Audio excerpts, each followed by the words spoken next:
50 വയസ്സ് കഴിഞ്ഞ സ്ത്രീകൾ അവരുടെ ആരോഗ്യത്തിൽ പ്രത്യേകമായിട്ട് എന്തെങ്കിലും സംരക്ഷിക്കേണ്ടതുണ്ടോ, ശ്രദ്ധിക്കേണ്ടതുണ്ടോ? നമുക്കറിയാം 50 വയസ്സ് എന്ന് പറയുമ്പോൾ പീരിയഡ്സ് നിൽക്കുന്ന ഒരു സമയമാണ്. ഈസ്ട്രജൻ്റെ ഒരു പ്രൊട്ടക്റ്റീവ് ഇഫക്റ്റ് നാച്ചുറലായിട്ട് സ്ത്രീകൾക്ക് പ്രകൃതി തന്നെ പ്രദാനം ചെയ്യുന്നുണ്ട്. അതുകൊണ്ട് തന്നെ നിങ്ങൾ ശ്രദ്ധിച്ചാൽ അറിയാം, ഹാർട്ട് അറ്റാക്ക്, സ്ട്രോക്ക് പോലുള്ള കാര്യങ്ങളൊക്കെ ഒരു 45-50 വയസ്സ് വരെയും സ്ത്രീകളിൽ കുറവായിരിക്കും പുരുഷന്മാരെ അപേക്ഷിച്ച്. എന്നാൽ 50 വയസ്സ് കഴിയുന്നതോടുകൂടി ഈസ്ട്രജൻ്റെ ഈ ഒരു പ്രൊട്ടക്റ്റീവ് ഇഫക്റ്റ് സ്ത്രീകൾക്ക് നഷ്ടമാവുകയാണ്. മെനോപോസ് ആരംഭിക്കുന്നതോടുകൂടി. മെനോപോസ് എന്ന് പറയുന്നാൽ പീരിയഡ്സ് നിൽക്കുന്ന ഒരു സമയം. ചിലപ്പോൾ അത് ഇറഗുലറായിട്ട് വന്ന് ഒരു മാസം കണ്ടില്ല എന്ന് വരും, 2 മാസമാകും, 3 മാസമാകും, അങ്ങനെ പതിയെ അതങ്ങ് നിന്നു പോവുകയാണ്. അങ്ങനെ വരുമ്പോൾ പലതരത്തിലുള്ള മെറ്റബോളിക് ഡിസീസസും, ഡയബറ്റീസ്, ഹൈപ്പർ ടെൻഷൻ, തൈറോയിഡിൻ്റെ പ്രശ്നങ്ങൾ, മറ്റ് തരത്തിലുള്ള അസുഖങ്ങൾ, അമിതവണ്ണം, ഓസ്റ്റിയോപോറോസിസ്, എല്ലുകളുടെ ബലം കുറഞ്ഞു പോകുന്ന അവസ്ഥ, ഇതെല്ലാം കൂടി വന്ന് അവർക്ക് മറ്റെന്തെങ്കിലും കോംപ്ലിക്കേഷൻസിലേക്ക് എത്തിപ്പെടാനുള്ള സാധ്യത വളരെ കൂടുതലാണ്. അതുകൊണ്ട് തന്നെ 50 വയസ്സ് പിന്നിടുന്നതോടുകൂടി നമ്മുടെ ഈ പറഞ്ഞ പാരാമീറ്റേഴ്സ് എല്ലാം വളരെ നോർമൽ ലെവലിലാണ് എന്നുള്ളത് സ്ത്രീകൾ കൃത്യമായിട്ടുള്ള ഇടവേളകളിൽ ചെക്ക് ചെയ്ത് ഉറപ്പുവരുത്തേണ്ടതുണ്ട്. പ്രത്യേകിച്ചും അവരുടെ ബ്ലഡ് ഷുഗർ ലെവൽ, BP-യുടെ ലെവൽ, കൊളസ്ട്രോളിൻ്റെ അളവ്, തൈറോയിഡിൻ്റെ TSH, ഫ്രീ T3, T4 ഇതെല്ലാം ഫാസ്റ്റിങ്ങിൽ ചെയ്യുന്നതാണ് ഏറ്റവും ഉത്തമം. അങ്ങനെ ഷുഗറിൽ എന്തെങ്കിലും വേരിയേഷൻ കാണുന്നുണ്ടെങ്കിൽ ഷുഗറിന് 3 മാസത്തെ കൺട്രോൾ ആയിട്ടുള്ള HbA1cയുടെ ലെവൽ നമ്മൾ നോക്കി പരിശോധിച്ച് ഉറപ്പുവരുത്തേണ്ടതുണ്ട്. പലപ്പോഴും ഷുഗറിന് നമ്മൾ മരുന്ന് തുടങ്ങുന്നത് അവർക്ക് HbA1c ഒരു 6-ൽ കൂടുതലാണെങ്കിൽ അത് ഒരു പ്രീ ഡയബറ്റിക് സ്റ്റേജ് ആയിട്ട് നമ്മൾ കണക്കാക്കണം. 5.7-ൽ താഴെയാണ് പ്രമേഹം ഇല്ലാത്ത ഒരാളുടെ നോർമൽ വാല്യൂ. 7-ന് മുകളിലാണെങ്കിൽ തീർച്ചയായിട്ടും അതിന് മരുന്ന് കൂട്ടേണ്ടതായിട്ടോ നമ്മുടെ ഡയറ്റിലും എക്സസൈസിലും കൂടുതൽ ശ്രദ്ധിക്കേണ്ടതായിട്ടുമുണ്ട്. അപ്പോൾ ഡയറ്റ് നമുക്കെല്ലാവർക്കും അറിയാം, അമിതവണ്ണം ഉണ്ടാക്കുന്ന ഭക്ഷണങ്ങൾ പരമാവധി കുറയ്ക്കുന്നത് തന്നെയാണ് നല്ലത്.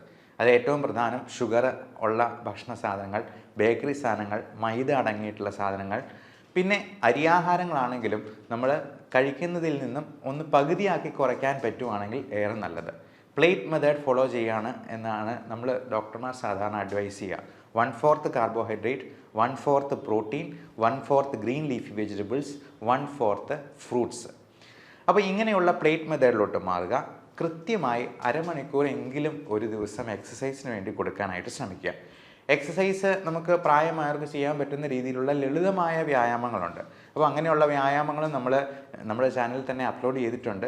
ഞങ്ങളുടെ കൂടെ തന്നെ എക്സസൈസ് ചെയ്യാവുന്ന രീതിയിൽ നമ്മൾ ലൈവായിട്ടുള്ള വീഡിയോസും അപ്ലോഡ് ചെയ്യുന്നുണ്ട്. അപ്പോൾ ഞങ്ങളുടെ കൂടെ തന്നെ പാർട്ടിസിപ്പേറ്റ് ചെയ്ത് ഈ എക്സസൈസിലും പാർട്ടിസിപ്പേറ്റ് ചെയ്തുകൊണ്ട് നമ്മുടെ ഫാമിലിയിൽ ഒരു അംഗമായിരിക്കാൻ ഞങ്ങളെ കൂടി അനുവദിക്കുക എന്നുള്ളതാണ് പറയാനുള്ളത്. അതോടൊപ്പം 50 വയസ്സ് പിന്നിടുമ്പോഴേക്കും നമുക്ക് ക്യാൻസർ എന്ന് പറയുന്ന ഒരു മഹാമാരി നമ്മളെ ഒന്ന് കീഴ്പ്പെടുത്താൻ അല്ലെങ്കിൽ ഒന്ന് ഞൊണ്ടി നോക്കാനുള്ള സാധ്യതയുണ്ട്. പ്രത്യേകിച്ചും സ്ത്രീകൾക്ക് ഇപ്പോൾ അണ്ഡാശയ സംബന്ധമായിട്ടുള്ള ക്യാൻസറുകളോ അസുഖങ്ങളോ വരാം. യൂട്രസ് സംബന്ധമായിട്ടുള്ള മിക്കവാറും ഹിസ്റ്റക്ടമിയൊക്കെ കഴിഞ്ഞിട്ടുള്ള പേഷ്യൻസ് ഉണ്ടാകും, യൂട്രസ് റിമൂവ് ചെയ്യാതെ. ഇപ്പോൾ പലപ്പോഴും ഇങ്ങനെയുള്ള പ്രശ്നങ്ങളൊക്കെ സ്ത്രീകൾ ആരോടും പറയാതെ ഒളിച്ചു വെച്ചിങ്ങനെ മുമ്പോട്ട് പോകും. അത് അതിസങ്കീർണമായി കഴിയുമ്പോഴായിരിക്കും പുറത്താരെങ്കിലുമൊക്കെ അറിയുക തന്നെ. ഞാൻ ഇപ്പോഴും ഓർക്കുന്നുണ്ട്, എൻ്റെ മെഡിക്കൽ കോളേജിൽ പഠിച്ചുകൊണ്ടിരിക്കുന്ന സമയത്ത് ഗൈനക്കോളജി ഡിപ്പാർട്ട്മെൻറ്റിൽ യൂട്രസ് അങ്ങ് ഇറങ്ങി താഴെ വന്ന് ഡെക്കുബിറ്റസ് അൾസർ എന്ന് പറയും, അതായത് ഈ ഗർഭപാത്രം ഇറങ്ങിയിട്ട് അതിൽ വ്രണങ്ങളായിട്ട് വന്നിരുന്ന ഒരു അമ്മയുണ്ടായിരുന്നു. അവർക്കത് പുറത്ത് പറയാൻ പേടിയായിരുന്നു അല്ലെങ്കിൽ മടിയായിരുന്നു. അതുപോലെ പൈൽസിൻ്റെ അസുഖങ്ങളും അങ്ങനെ ഉദരസംബന്ധമായിട്ടുള്ള രോഗങ്ങളുമൊക്കെ അവർ മറച്ചു പിടിച്ചുകൊണ്ട് നടക്കും. അങ്ങനെ ഒരു കാരണവശാലും ചെയ്യാൻ പാടില്ല. നമുക്ക് പ്രായമായിട്ടുള്ള സ്ത്രീകൾ, അമ്മമാർ വീട്ടിലുണ്ടെന്നുണ്ടെങ്കിൽ അവരോട് ഇടയ്ക്കൊക്കെ ഇങ്ങനെയുള്ള കാര്യങ്ങളുണ്ടോ എന്നുള്ളത് ചോദിക്കുക. അതുപോലെ തന്നെ ബ്രസ്റ്റിൻ്റെ എന്തെങ്കിലും നൊഡ്യൂൾസോ ലംസോ ഒക്കെ ആയിട്ടുണ്ടെന്നുണ്ടെങ്കിൽ ഒട്ടും മടിക്കാതെ തന്നെ നിങ്ങളുടെ ഭർത്താവിനോടോ മക്കളോടോ ആരോടെങ്കിലും ഈ കാര്യങ്ങളൊന്ന് തുറന്ന് പറയാനായിട്ട് ശ്രദ്ധിക്കുക. അതോടൊപ്പം നമുക്ക് ഈ മെനോപോസിനോട് അനുബന്ധിച്ചിട്ടുള്ള ഒരുപാട് മൂഡ് സ്വിങ്സ്, ഇമോഷണൽ ഡിസ്റ്റർബൻസസ് വളരെ കോമൺ ആണ്. കഴിഞ്ഞ വെള്ളിയാഴ്ച എൻ്റെ അടുത്ത് വന്ന ഒരു അമ്മയ്ക്ക് ഭർത്താവിനെ പറ്റി ഒരുപാട് പരാതികളാണ്. പുള്ളി പുകവലിക്കും, മദ്യപിക്കും, വേറെ എന്താണ്ട് ഹാൻഡ്സ് പോലത്തെ സാധനങ്ങൾ ഉപയോഗിക്കും. രണ്ടുപേരും ഗവൺമെൻറ് സർവൻസ് ആയിരുന്നു. ഭർത്താവ് റിട്ടയർ ചെയ്യാൻ പോകുന്നു, അമ്മ ഇപ്പോഴും വർക്ക് ചെയ്യുന്നുണ്ട്. ഇത് ഈ ഭർത്താവിൻ്റെ കാര്യങ്ങൾ ഇങ്ങനെ പറഞ്ഞ് സ്ത്രീകൾ അങ്ങനെയാണ്, നമ്മുടെ അമ്മമാർ അങ്ങനെയാണ്. പലപ്പോഴും ഭർത്താവിൻ്റെ കാര്യത്തിൽ അല്ലെങ്കിൽ മക്കളുടെ കാര്യത്തിൽ അല്ലെങ്കിൽ മരുമക്കളുടെ കാര്യത്തിൽ ഒക്കെ ഇങ്ങനെ വ്യാപൃതരായിട്ട് ഇങ്ങനെ നടക്കും. അവരുടെ ആരോഗ്യത്തെക്കുറിച്ച് അവർ മറന്നു പോകുന്നു എന്നുള്ളതാണ് സത്യം. അപ്പോൾ അമ്മമാരോട് എനിക്ക് പറയാനുള്ള ഒരു റിക്വസ്റ്റ് ഇതാണ്. ഇനി 50 വയസ്സ് പിന്നിട്ടെന്നാൽ നമ്മൾ ബാക്കിയുള്ളവരുടെ കാര്യത്തിൽ ഇടപെടുന്നതും അവരെ ശകാരിക്കുന്നതും അവരെ നേർവഴിക്ക് നയിക്കുന്നതിനും പകരം നമ്മുടെ കാര്യങ്ങൾ കൂടുതലായിട്ട് ശ്രദ്ധിക്കാനായിട്ട് നോക്കുക. നമ്മുടെ സന്തോഷം, നമ്മുടെ ആരോഗ്യം അത് നമ്മുടെ കൈകളിൽ മാത്രമാണ് എന്നുള്ള കാര്യം ഇടയ്ക്കിടയ്ക്ക് ഓർമ്മിപ്പിക്കുന്നത് നന്നായിരിക്കും. ഇപ്പോൾ എൻ്റെ അമ്മയാണെന്നുണ്ടെങ്കിലും ഡയബറ്റിക് രോഗിയാണ്. പല കാര്യങ്ങളിലും നമ്മളെ ഇങ്ങനെ അകാരണമായിട്ട് അവരുടെ സ്നേഹ കൂടുതൽ കൊണ്ട് നമ്മളെ ഇങ്ങനെ ഇൻവോൾവ് ആക്കുമ്പോഴത്തേക്കും ഞാൻ തന്നെ ഇടയ്ക്ക് പറയും, ഗ്ലൂക്കോമീറ്റർ വെച്ചിട്ട് ഒന്ന് ഷുഗർ നോക്കി കാണിച്ചുകൊണ്ട് വന്നേ, BP ഇപ്പം തന്നെ ഒന്ന് നോക്കട്ടെ എന്ന് പറയുമ്പോഴത്തേക്കും അന്നേരമാണ് അവരുടെ ആരോഗ്യത്തെപ്പറ്റി അവർ തന്നെ വിചാരിക്കുന്നത് അല്ലെങ്കിൽ ചിന്തിക്കുന്നത് എന്നുള്ളതാണ് സത്യം. അപ്പോൾ ഇത്തരത്തിലുള്ള കാര്യങ്ങളിൽ നമ്മൾ തന്നെ പ്രത്യേക ശ്രദ്ധ പുലർത്തുക മാത്രമല്ല, നമുക്ക് സന്തോഷമുണ്ടാക്കുന്നത് എന്താണ് എന്നുള്ളത് സ്വയം മനസ്സിനോട് ചോദിച്ചറിഞ്ഞ് ആ കാര്യങ്ങളിൽ വ്യാപൃതരാവാനായിട്ട് പ്രത്യേകം ശ്രദ്ധിക്കുക. ഈ സ്ട്രെസ് മാനേജ്മെൻറ്റ് വളരെ വളരെ വളരെ ഇമ്പോർട്ടൻ്റ് ആയിട്ടുള്ളൊരു കാര്യമാണ്. കാരണം നമ്മുടെ മറ്റു പല അസുഖങ്ങളും ഈ പറയുന്ന സൈക്കോളജിക്കലായിട്ടുള്ള പ്രോബ്ലംസിൽ നിന്ന് വരാം.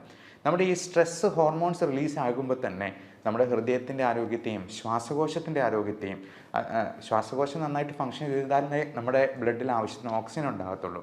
എന്നാലേ അത് ഹൃദയം പമ്പ് ചെയ്ത് എല്ലാ കോശങ്ങളിലേക്കും എത്തിക്കത്തുള്ളൂ.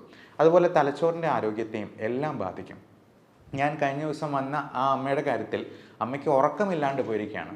എന്നാൽ ഇതിന് ഒരു ട്രീറ്റ്മെൻറ്റ് എടുക്കാനായിട്ട് അമ്മയ്ക്ക് തന്നെ മടിയാണ്. എന്നിട്ട് അമ്മയുടെ ആങ്ങളയുടെ പേരിലാണ് എനിക്ക് ഫയൽ എടുത്തുകൊണ്ട് വന്നതാണ് എന്നുള്ളതാണ് ഏറ്റവും രസകരമായിട്ടുള്ള കാര്യം. അപ്പോൾ ഈ ആങ്ങള നിർബന്ധിച്ച് പറഞ്ഞാണ് എൻ്റെ അടുത്തേക്ക് കൂട്ടിക്കൊണ്ട് വന്നത്. അപ്പോൾ അമ്മയോട് ഞാൻ ഒരു അരമണിക്കൂറോളം, ഒത്തിരി ദൂരത്തുനിന്ന് വന്നതാണ്, നമുക്ക് ഒരുപാട് ദൂരത്തുനിന്ന് 3-4 മണിക്കൂറൊക്കെ ട്രാവൽ ചെയ്ത് വരുന്ന പേഷ്യൻസ് ഉണ്ട്. അപ്പം നമ്മൾ അരമണിക്കൂറെങ്കിലും അവരോട് സംസാരിക്കാനായിട്ട് സമയം കണ്ടെത്താറുണ്ട്, എത്ര തിരക്കുണ്ടെങ്കിലും. അപ്പോൾ അങ്ങനെ ഈ അമ്മയോട് സംസാരിച്ചപ്പോഴാണ് ഈ പറഞ്ഞ കാര്യങ്ങളെല്ലാം. എന്നിട്ട് ഇത് പറഞ്ഞു വരുമ്പോഴത്തേക്കും അപ്പം ഞാൻ ചോദിച്ചു, എന്തായാലും ഈ ഭർത്താവിന് ഒരുപാട് പ്രശ്നങ്ങളുണ്ട്. ഒന്ന് അറ്റാക്ക് കഴിഞ്ഞിട്ടുള്ളതാണ്, അദ്ദേഹത്തിൻ്റെ പമ്പിങ് വളരെ കുറവാണ്, കിഡ്നിയുടെ ക്രിയാറ്റിനിൻ്റെ അളവ് കൂടി വരുന്നുണ്ട്. അപ്പോൾ ഞാൻ അമ്മയോട് പറഞ്ഞു, എന്തായിരുന്നാലും ഭർത്താവിന് ഒരു ദിവസം മരണം സംഭവിക്കും, അമ്മയ്ക്കും മരണം സംഭവിക്കും. ഈ പറഞ്ഞ പരാതികളെല്ലാം ഉന്നയിച്ചിട്ട് അവസാനം അമ്മയ്ക്കായിരിക്കും ആദ്യം അസുഖം വന്ന് മരണം സംഭവിക്കും. നമുക്ക് പറയാൻ പറ്റില്ല. നമ്മുടെ കാര്യത്തിൽ നമ്മൾ ശ്രദ്ധ പുലർത്തിയില്ലെങ്കിൽ നമ്മുടെ ആരോഗ്യം നഷ്ടമാവുന്നത് നമ്മൾ പോലും അറിയില്ല എന്നുള്ളതാണ്. അപ്പോൾ അമ്മയോട് പറഞ്ഞത് ഇപ്പോഴത്തേക്കും പറഞ്ഞു, എൻ്റെ ജീവിതം പോയി വന്നെങ്കിൽ പോയിക്കോട്ടെ, കുഴപ്പമില്ല എന്നുള്ളതാണ്.